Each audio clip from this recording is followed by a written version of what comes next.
स्वागत है आपका हॉलीवुड मसाला में। आज हम बात करने वाले हैं कास्ट अवे की, जो सन 2000 में रिलीज हुई थी। कहानी है फेडेक्स कुरियर कंपनी के एम्प्लॉय चक की, जो एक आइलैंड पर 4 सालों के लिए फंस जाता है और यह वहाँ कई मुसीबतों का सामना करता है। कहानी शुरू होती है और हमें चक दिखाया जाता है। चक अपने काम के प्रति बहुत ही सीरियस है और उसे समय की कीमत अच्छे से पता होती है, इसलिए वह अपनी कंपनी के अलग अलग ब्रांचों में समय समय पर जाता रहता है और कंपनी के कर्मचारियों को मोटिवेट और समय की कीमत को समझाता है। चक एक लड़की से प्यार भी करता है जिसका नाम केली होता है। चक और केली एक दूसरे से बहुत प्यार करते हैं, लेकिन चक बहुत बिजी होता है और विदेशों में घूमने के कारण चक को इसके लिए समय नहीं मिल पाता। अब क्रिसमस आने वाला है, लेकिन चक को किसी इम्पोर्टेंट काम के लिए मलेशिया जाना होगा। केली कहती है कि क्रिसमस का क्या होगा, लेकिन फिर केली भी चक की बात मान लेती है और यह एक दूसरे को क्रिसमस का गिफ्ट भी दे देते हैं, जिसमें केली चक को एक घड़ी देती है जो उसकी खानदानी घड़ी होती है, जिसमें केली की फोटो भी होती है। अब चक मलेशिया के लिए निकल जाता है, लेकिन जब उसका प्लेन पैसिफिक महासागर के ऊपर से उड़ान भर रहा होता है, तब अचानक किसी तकनीकी खराबी से उसका प्लेन खराब हो जाता है और नीचे समुद्र में गिर जाता है। चूंकि इसमें 4 ही लोग होते हैं, क्योंकि यह फेडेक्स कंपनी का प्राइवेट प्लेन था। अब इस हादसे में चक को छोड़कर सभी लोग मर जाते हैं। अब चक एक एयरबोट में बैठकर बेहोश हो जाता है और जब सुबह उसकी नींद खुलती है तो वह अपने आप को एक सुनसान आइलैंड पर पाता है। चक टापू के आसपास निकलता है, घूमता है और इधर उधर देखने लगता है ताकि उसे कोई नजर आ सके, लेकिन वहाँ कोई भी नहीं होता।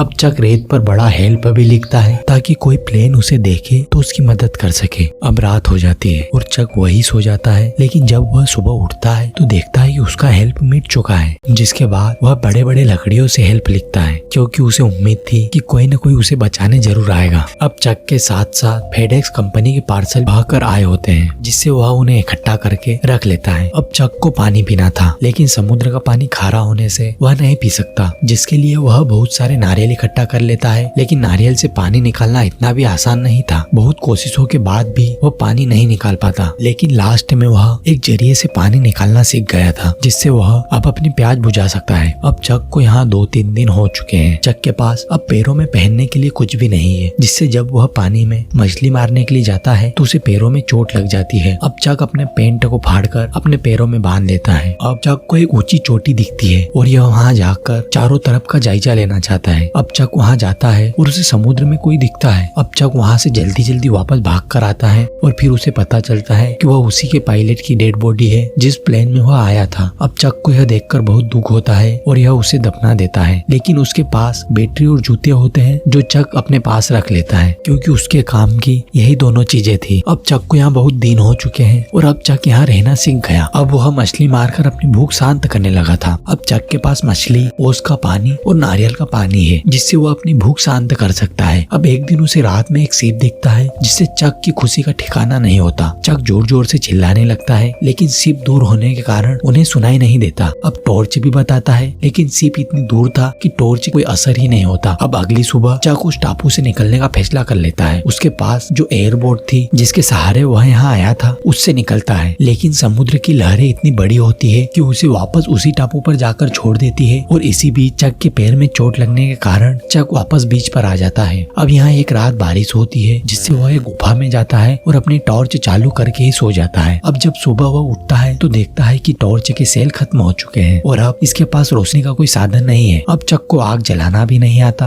अब चक उन चीजों को टटोलने लगता है जो उसके साथ पानी में बहाकर आई थी। अब उसे उन बक्सों में कुछ चीजें मिलती है, जिसमें से कुछ ही काम की होती है। उसे एक जोड़ स्केटिंग के जूते मिलते हैं, जिसमें से वह नुकीली ब्लेड निकाल लेता है। अब वह किसी भी चीज को चीर फाड़ सकता था और नुकीली कर सकता था। अब चक को आग जलाना था, जिससे वह अपना खाना पका सके। चक बहुत कोशिश करता है, लेकिन उसे कामयाबी नहीं मिलती। चक के दिमाग में एक आइडिया आता है कि क्यों न वह लकड़ियों को आगे पीछे खींचे, जिससे शायद आग जल जाए। अब बहुत मुश्किलों के बाद आग जल जाती है और चक इतना खुश होता है कि जितना आज तक वो कभी नहीं हुआ था। अब चक वहाँ अपना दोस्त भी बना लेता है, जो कि एक फुटबॉल होता है और जिसका नाम विल्सन रख देता है। अब धीरे धीरे समय बीतता है और हमें 4 सालों के बाद बताया जाता है। अब चक पूरी तरह बदल चुका है और इस टापू पर अच्छे से रहना सीख गया है और जब वह मछली को देखता है तो उसे दूर से ही निशाना लगाकर मार देता है, क्योंकि चक 4 सालों में माहिर हो गया था। अब चक विलियन से दिन भर बातें करते रहता है और अपनी सारी बातें शेयर करता है। अब एक सुबह चक को किसी चीज की आवाज आती है और जब वह वहाँ जाकर देखता है तो उसे एक स्टील की सीट दिखती है, जिससे उसको आइडिया आता है कि क्यों न वह इस सीट के जरिए बाहर निकले, क्योंकि जब भी वह ऐसे जाता है तो उसके सामने बड़ी बड़ी समुद्र की लहरें उसका रास्ता रोक देती है। लेकिन यह सीट हवा के दबाव से उसका रास्ता बना सकती है और अब चक एक बेड़ा बनाता है और सीट को हवा के विरुद्ध इस्तेमाल करता है। अब चक विल्सन को वहाँ से लेकर निकल जाता है, लेकिन यह इतना भी आसान नहीं था। अब चक सारी समुद्र की लहरें पार कर लेता है जो उसका हर बार रास्ता रोकती थी, लेकिन अब भी समुद्र अनंत था। लेकिन चक को कुछ नहीं पता होता कि वह कहाँ जा रहा है और जमीन कब तक आएगी। अब चक धीरे धीरे आगे बढ़ता है और उसे समुद्र में बहुत सारे तूफानों और बारिश का सामना करना पड़ता है। चक बारिश का पानी अपने नारियलों में इकट्ठा करता है ताकि वह उसे बाद में पी सके। अब चक के साथ एक घटना होती है। उसका दोस्त विल्सन पानी में गिर गया था और उसे पता ही नहीं था। यह बात उसे तब पता चलती है जब विल्सन बहुत दूर रह चुका था। अब चक विल्सन को बचाने की कोशिश करता है, लेकिन बेचारा नाकाम हो जाता है और वापस अपने बेड़े में आ जाता है। चक उसके बाद बहुत रोता है और दुखी होता है, क्योंकि विल्सन ही एक ऐसा साथी था जो चक का 4 सालों से साथ दे रहा था। जिसके बाद चक अपना सफर जारी रखता है, लेकिन चक अब थक चुका था और हताश होकर सो जाता है। लेकिन चक की जब नींद खुलती है तो वह देखता है कि एक बड़ा सा कार्गो शिप उसके सामने से गुजरता है और वो लोग भी उसे देखकर बचा लेते हैं। अब चक जब 4 सालों के बाद अपने घर जाता है तो घर और ऑफिस में सब कुछ बदल चुका था, क्योंकि उसके दोस्त और रिश्तेदार ऐसा समझे थे कि चक मर चुका है और उन्होंने उसका फ्यूनरल भी कर दिया था। और उसकी गर्लफ्रेंड केली, जो एक दूसरे से बहुत प्यार करते थे, अब उसकी शादी हो चुकी है और उसकी एक बेटी भी है। चक जब उससे मिलने जाता है तो केली उसे देखकर हैरान होती है और बहुत खुश भी होती है, लेकिन केली का अब एक परिवार था और इन दोनों के रास्ते अब अलग अलग थे। चक भी नहीं चाहता था कि केली उसके परिवार को छोड़कर उसके साथ आए। अब चक उसे उसकी घड़ी वापस कर देता है जो केली ने उसे दी थी, क्योंकि वह उसके खानदान की घड़ी थी। लेकिन केली की फोटो अपने पास ही रख लेता है और जाने से पहले केली चक को एक बार किस करती है, क्योंकि वह चक से अब भी प्यार करती थी, लेकिन अपने परिवार को नहीं छोड़ सकती। अब हमें दिखाते हैं चक अपने दोस्त के पास बैठा होता है और कहता है कि शायद वह कब का मर गया होता, लेकिन सिर्फ केली के लिए ही उसने अपनी सांसें बचा कर रखी थी। उसने आइलैंड पर आत्महत्या करने की कोशिश भी की थी, लेकिन वह कर नहीं पाया क्योंकि उसे केली के पास वापस जाना था और चक बहुत इमोशनल हो जाता है। अब जो होना था सो हो गया, क्योंकि जिंदगी किसी भी हाल में अपने आप को आगे बढ़ा ही लेती है। चक वह आखिरी पार्सल डिलीवर करने जाता है जो उसके साथ आइलैंड पर था और उसने तय किया था कि जब वह यहाँ से जिंदा बच जाएगा तो वह यह आखिरी पार्सल डिलीवर जरूर करेगा। अब चक उस एड्रेस पर जाता है और वह पार्सल जिस पर विंग्स बने होते हैं उस पार्सल को वहाँ रख कर उस पर एक नोट लिखता है कि इसने मेरी जान बचाई और थैंक्स लिखकर वहाँ से एक चौराहे पर आ जाता है और सोचने लगता है कि जाना किधर है। तभी वहाँ एक लड़की आती है और उसे रास्तों के बारे में समझाकर उसी रास्ते पर जाती है जहाँ से चक अभी अभी पार्सल रख कर आया था। और जब चक उस लड़की की गाड़ी पर देखता है तो वह पाता है कि उसकी गाड़ी पर वही विंग्स बने हैं जो उस पार्सल पर बने थे जो वह अभी अभी रख कर आया था। अब चक को एक उम्मीद की किरण दिखने लगती है और एक स्माइल के साथ यह मूवी यहीं समाप्त हो जाती है। उम्मीद है आपको यह मूवी पसंद आई होगी। वीडियो यहाँ तक देखने के लिए दिल से धन्यवाद।